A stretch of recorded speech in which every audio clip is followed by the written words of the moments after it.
आप देख रहे हैं 4 PM बिहार और मैं हूं अभिषेक मिश्रा। चर्चा में है इंडिया वाले। इंडिया यानी विपक्षी दलों का वो गठबंधन जो एकजुट हो रहा है और बहुत हद तक एकजुट हुआ है 2024 में भारतीय जनता पार्टी के खिलाफ, एनडीए के खिलाफ बड़ी लड़ाई के लिए, जिसका लक्ष्य बड़ा है।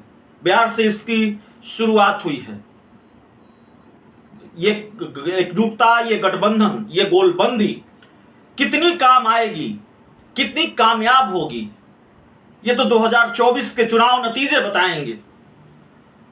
लेकिन इंडिया को लेकर बेचैनी दूसरे खेमे में साफ तौर पर दिखने लगी है। अव्वल तो यह कि जब इंडिया बनाने की शुरुआत हुई, इंडिया मतलब विपक्षी गठबंधन को बनाने की शुरुआत हुई, गोल बंद करने की शुरुआत हुई और मामला पटना से बेंगलुरु तक पहुंच गया। पहली बैठक, फिर दूसरी बैठक, भारतीय जनता पार्टी ने भी अपने कुनबे को विस्तार देना शुरू किया और जिस दिन बेंगलुरु में बैठक हो रही थी उसी दिन एनडीए की बैठक दिल्ली के अशोका होटल में हो रही थी। तो बीजेपी 38 दलों को अपने साथ ले आई, 38 दलों का एनडीए हो गया और दूसरी तरफ विपक्ष 26 दलों पर है। देखिए, दोनों की भिड़ंत होनी है। 2024 की लड़ाई इंडिया वर्सेस एनडीए होनी है। ये लड़ाई कौन जीतेगा 2024 इसलिए भी महत्वपूर्ण है। लेकिन इंडिया ने इस लड़ाई को मुश्किल बना दिया है, ये कहने में कोई गुरेज नहीं होना चाहिए। इंडिया ने ये तय कर दिया है कि बीजेपी के लिए 2014 और 2019 जैसी स्थिति नहीं रहेगी। माफ कीजिएगा, प्रधानमंत्री पद की कुर्सी, दिल्ली का सिंहासन इतना आसान बीजेपी के लिए नहीं रहने वाला है, एनडीए के लिए नहीं रहने वाला है 2024 में। और इसीलिए शायद पटना से लेकर दिल्ली तक, बेंगलोर में, देश के दूसरे कोने में इंडिया का जिक्र बहुत है। इंडिया को लेकर तरह तरह के बयान सामने आ रहे हैं। कभी नीतीश कुमार के खेमे में रहे उपेंद्र कुशवाहा, नीतीश कुमार ने उनको जेडीयू का संसदीय बोर्ड का राष्ट्रीय अध्यक्ष बनाया था। नीतीश के विश्वस्त सिपाह सलारों में से एक थे।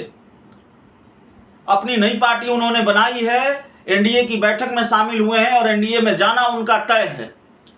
इंडिया को लेकर तंज कसा है उपेंद्र कुशवाहा ने और बयानों की फहरिस्त में जो बयान इंडिया को लेकर आ रहे हैं उस फहरिस्त में एक बयान उपेंद्र कुशवाहा का भी कि बेटे का नाम कलेक्टर रख दें तो बेटा कलेक्टर नहीं हो जाएगा, ये उपेंद्र कुशवाहा ने कहा है।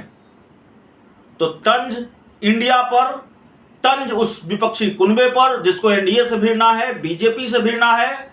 उपेंद्र कुशवाहा का पूरा बयान भी हम आपको सुनाने जा रहे हैं और इस बयान को सुनकर आप ये अंदाजा लगाइए, ये सोचिए, समझिए। समझना बहुत आसान है कि इंडिया का जिक्र बार बार हो रहा है तो जाहिर तौर पर इंडिया अगर दूसरे खेमे के जेहन में घर कर गया है, इंडिया की चिंता दूसरे खेमे को सता रही है, तो जाहिर तौर पर यह इंडिया की पहली जीत है, मनोवैज्ञानिक जीत है।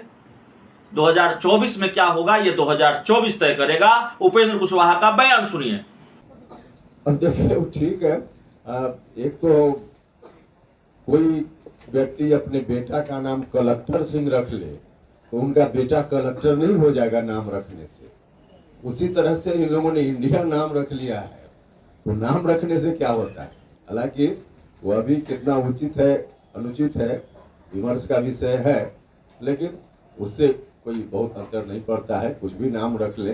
देखिए, अगली बार 2024 में तो नरेंद्र मोदी जी ही प्रधानमंत्री बनेंगे, इसमें कोई कितना भी छटपटा ले।